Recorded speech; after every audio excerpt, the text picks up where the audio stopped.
Hello everyone, welcome back to Edible Abundance Homestead. I'm Ginger and today is August 12th. It's been about a week or maybe a little bit more since I took a video. It's just kind of been busy and my time out here has mostly been spent scrambling to keep things alive. So we're at that point in the summer where small problems have kind of turned into big problems, and a lot of my plants are starting to succumb to disease and pests and that sort of thing. So in order to make this a reasonable length video, instead of a ridiculously long video, I am just going to talk about my tomatoes right now.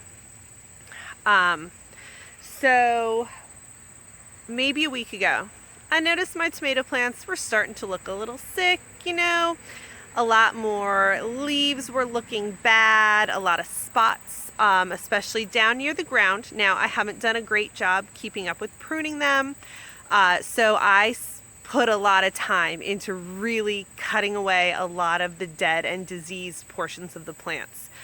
There's still a ton of tomatoes out here.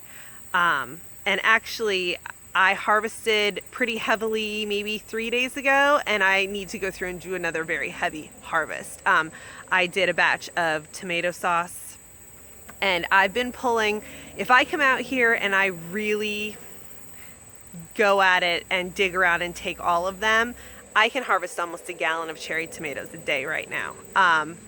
That's more than we can eat, and so they've just been going into my sauce whenever I make sauce.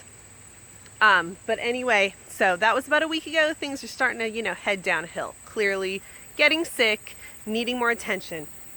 I'm telling you, in 2 days, the kind of looking a little sick turned out to full-blown things are looking bad.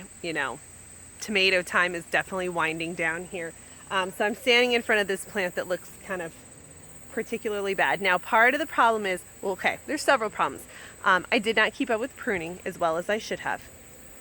I also, when storms came and kind of started to blow over the tops of the plants, and I didn't have anything to tie them up to, my solution was kind of to tie them and run them along the top of these cattle panels, which worked for preventing the stems from breaking, but definitely I think caused quite a few problems in that there's too much foliage tied along the tops of these panels, and so it really restricted airflow, and I think that really made the disease, once the disease started, it really took off because of that restricted airflow, and it was just, everything is kind of touching each other right now. So once a little bit of disease took hold of one plant, it was able to just spread right down the line, and that's too bad.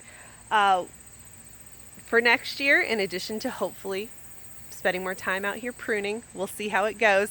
This year I have an almost 2-year-old. Next year I'll have an almost 3-year-old. Will that be easier? Will it be harder? Who knows? We'll see. But next year, my cattle panels right now are flush with the ground. Once I get the T-posts, which should be quite a bit sturdier than the U-posts I'm currently using, I'm going to try to attach them up off the ground, maybe 6 to 12 inches or so, if we can make that work. Get my posts a little taller, because these don't even reach the top of the cattle panels either. So hopefully that will help a bit and give me, if I can get an extra foot of support, that's a huge difference. Because these tomato plants are huge. They're taller than me. I'm 5'8", so they're over 6 feet tall. So Anyway, so I'm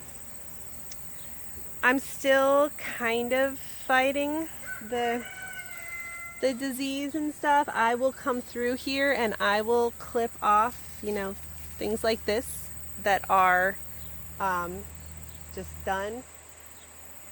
There are days when I come out and I get frustrated and I just want to tear them all out and be done. But then I look at all the tomatoes and I still have a lot of healthy tomatoes. They're still ripening. Look right here. These These are great. I mean, the plant is sick, but the fruit is fine. So that's kind of the current state of the tomatoes. The plan for next year is going to be sticking with the Amish paste, probably ditching the Romas. If I need to replace plants from like get starts from someone, then I'll probably get Romas just because that's going to be what's most available. But the Amish paste are great. I'm going to try either San Marzano or maybe like an Oxheart to replace them. And I'd say I had about enough paste tomatoes. I could always use more because I could always make more sauce, but you know, it worked out all right. Let's go down here and talk about the Dr. Whites, however you say that, Whites, whatever it is, were wonderful. The plan was 5 of them, and I think I wound up with 6.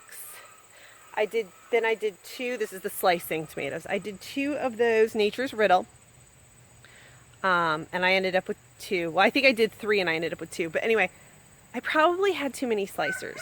A lot of slicers wound up in sauce, but you can do that, that's okay.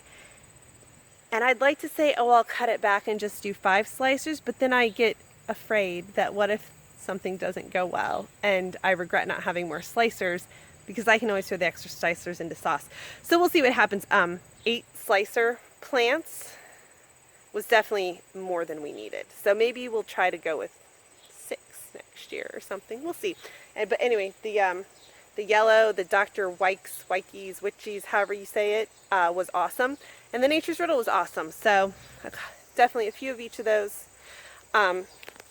The cherry tomatoes, which there are just, I can't even imagine, thousands and thousands.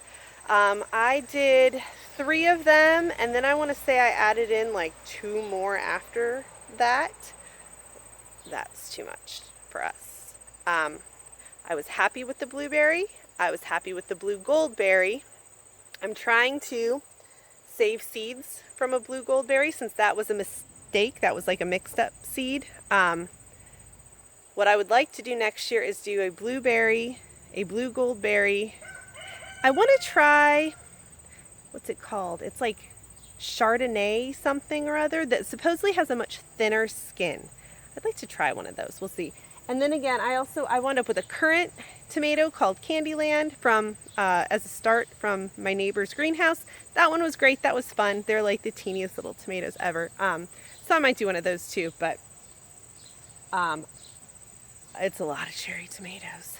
So anyway, it's really hard not to talk about all the other fun, exciting things that are happening in the garden right now. Mostly what's happening is death and replacement. I'm getting ready to put in fall crops. I've got a second round of squash plants that need to get planted out here soon. I've got a second round of cucumber plants that need to get planted out here soon. I'm harvesting sweet corn. This is our first time growing sweet corn, and we harvested for the past couple nights. We had some with dinner, which was awesome and delicious and wonderful. I mean, I could just talk about this stuff all day. We're down to watermelons. The cantaloupes are done. We have watermelons. We just kind of finished off the first rush, the first like flood of watermelons, and now there's a bunch out here that need a little bit of time to ripen. So yeah, still rolling here, just going. Like I said, I'm going to try to keep this short. We have talked about the tomatoes, we have talked about the lack of pruning, the sickness, the mistakes and plans for next year, and I'm going to leave it at that. So thank you so much for watching,